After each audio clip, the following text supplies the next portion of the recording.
for HappySmurf, I think, because high amounts of lances are extremely common to see from Babylonian early if they're given the chance to get them out and get on that stables quickly. While the Greeks, they're obviously going to try and get Toxotes to clean up any infantry they need to. Maybe a small amount of Hypaspis if the Babylonian really commits to the Spearmen. But they're also going to need to get Spearmen out just to really deny the Lancers long enough for them to get their age 3. So it makes for a very, very tough matchup, very dicey, particularly for the Greek early. But for the Babylonian it can also be tough at times, because if they don't get a good lead in age 2, the Greeks actually have a very good composition for trying to turn fights against them in age 3, as long as they don't commit too much to an army that's around the ranges and the barracks, because they will need to get stables to play into the Babylonian mid to late game. Alundra getting an early barracks. So starting off today, yeah, we got Alundra as the red Babylonian player. I've got the right. Oh, sorry, wrong overlay. So red Babylonian player, and spawning as the blue Greek player today, we got HappySmurf. So give it up for him too, folks, because HappySmurf is actually one of our developers. He does a lot of the 3D modeling work and makes some of the quests and that sort of thing. Does a lot of the prettying up of regions. So yeah, give him a big shout out. And Alundra, one of our newcomers, but he's also really been a big fast learner here, and he's actually going for this really greedy gathering of this central hunt. So if he's allowed to get this is really good for him, because there'll be another one for him stuck away in one of these corners of his base. While Happy will basically be down a hunt because he'll have gathered from this one here. So neither player having taken the water yet, which is interesting because it is extremely common to see people get only 3 villages on this hunt, or even stick with the berries, get villages over here onto this wood, get a dock out, and work an economy around that, and try and contest this middle lake as well. And you can even try and sneak in your opponent's water right there. So I wonder if Happy's going to look at doing that, because he's actually scouting out all of his opponent's water, and if he can get a scout around there, he can get a village around there, he can get a dock onto the lake and deny all this wood here and gather all the fish. So right now Alundra has got the earliest spears. His barracks was a little bit faster than Happy's. He's on the 2 spears of his own now, but they will lose the fight in that matchup. They do have slightly less health, but with bigger numbers the Greeks can actually take the fight. So if they are careful and do manage their economy well, and they look for an opportunity where the Babylonian is still running another spear, and when they've got, you know, one more or an even count, they can actually deal a lot of damage and take a good fight. So right now Alundra losing his spear, but getting one of Happy's really low after taking one of Happy's, and he's, like I said, gathering from this mid-map hunt and gathering and about to start his dock. Happy right now doesn't actually have any villages in production right now. 14 to 17 villages in favor of the Babylonian player. So HappySmurf's production a little bit slower than Alundra's, because he's just not gathering as much food now that he's been pushed off that hunt. Perhaps gathering a little bit too much gold here and a little bit too much wood for the time being, because he already has enough to get the dock out, already has 10 population space, but he's doing a good job here at fending away straggler spears that are just trying to harass the storehouse. Alundra unaware of this, so he's had a spear get very low pretty much for free, and he is going to lose it there. Happy's spear is only still just alive himself. I think Alundra was going to try and get that spear if he could, but just not able to. But right now he does have a 2 spearman advantage, and they are all pretty much full health, so HappySmurf doesn't have a lot to defend here. Alundra has a lot to attack with, but Happy is getting the spearman he needs here. He needs to be careful with that low spearman though, because if it gets killed, he's not going to have the damage to try and repel this. I think Alundra is largely just focusing on his eco at this point because he wants to try and get as much fishing boats as he can. So I think he's going to maybe look at taking that central lake because that's going to be a lot of food for him, because these ones here you got 3,000 food fish. These ones here you got 1, 2, 3, 4, usually 5 I think it is, so 5,000. So if you can get that for free over your opponent, that's a huge advantage considering fishing boats are a lot more population slot effective than villages. They gather, they're basically twice as expensive, and they gather at about twice the rate after you got a couple of the upgrades. But yeah, they only take up 1 population, whereas villages also take up 1 population. So they are basically an all-round better unit to have taking up that population slot, so to speak. So if you're on maxed out at 160 pop and you've got 8 fishing ships, you know, you've basically got 16 villages worth for the same amount of population.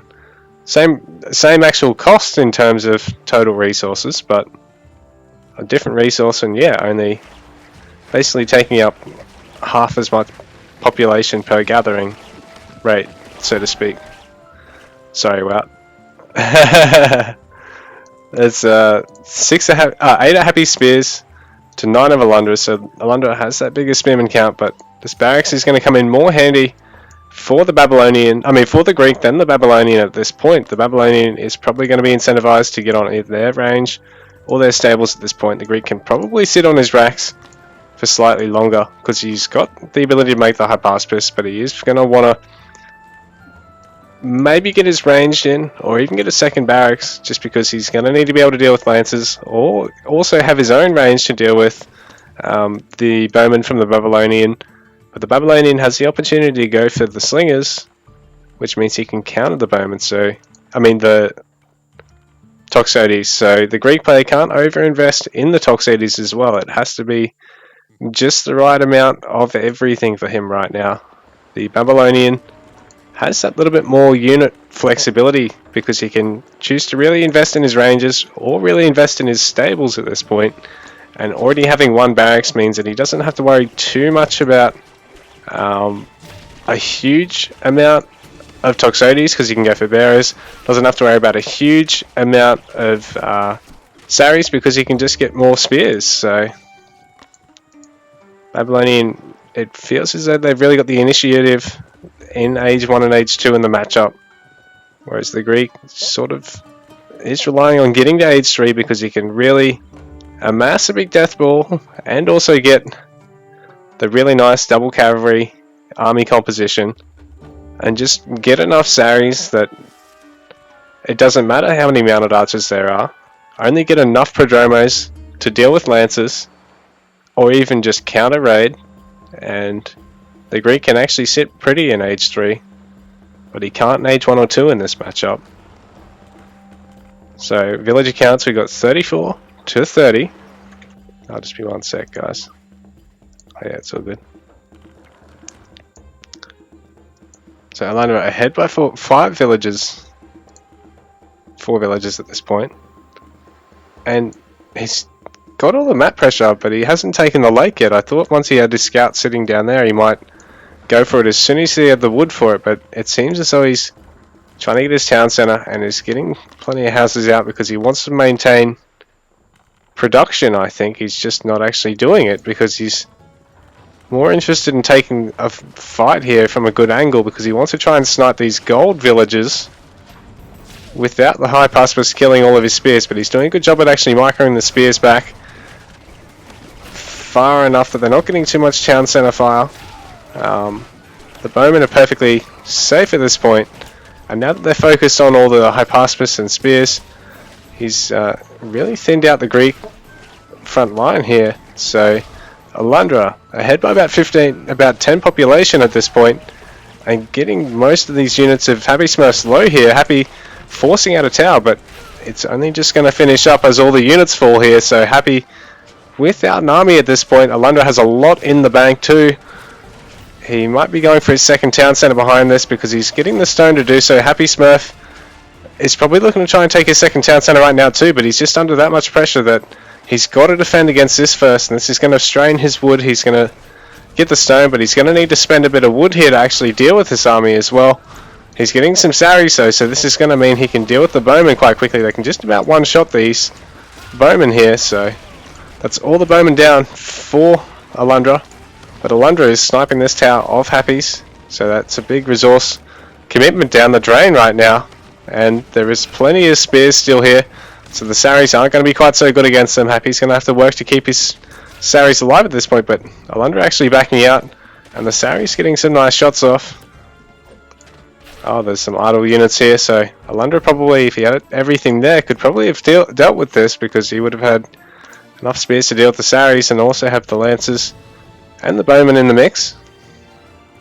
But Happy able to defend there, get his second town centre down.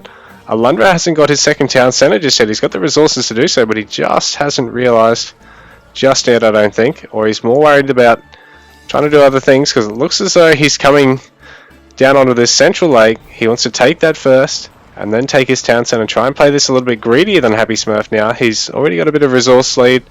I think he's still up 42 to 34 is the worker count.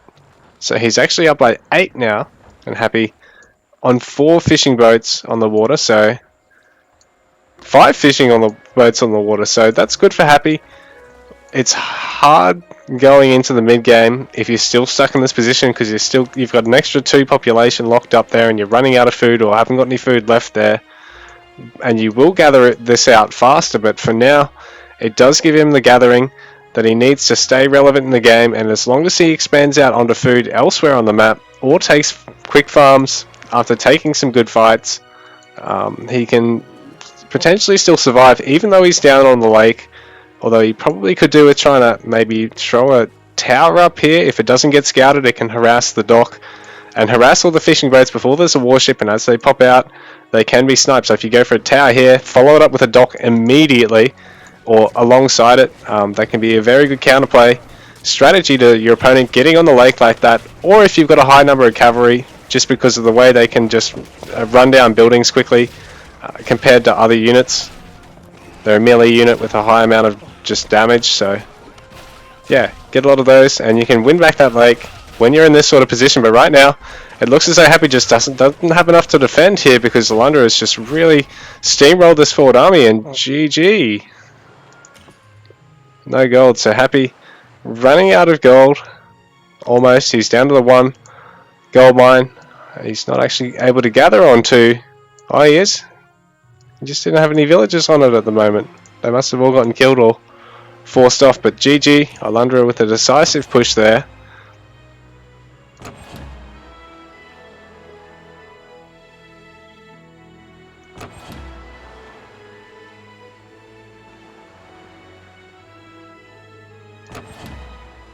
Alright guys, I'll just show you the villages as well. So some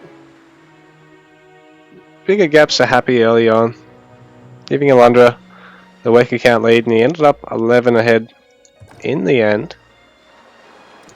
Oops, military production population. I know this isn't exactly accurate, but until cavalry come out, it's okay.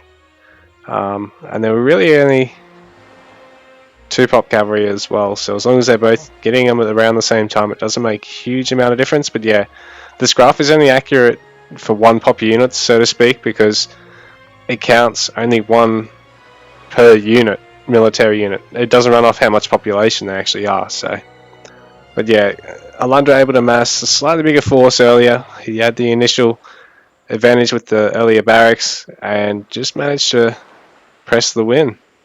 So GG, well played guys. Thanks for coming for that one, Alundra. Thanks for playing that one, Happy, and hopefully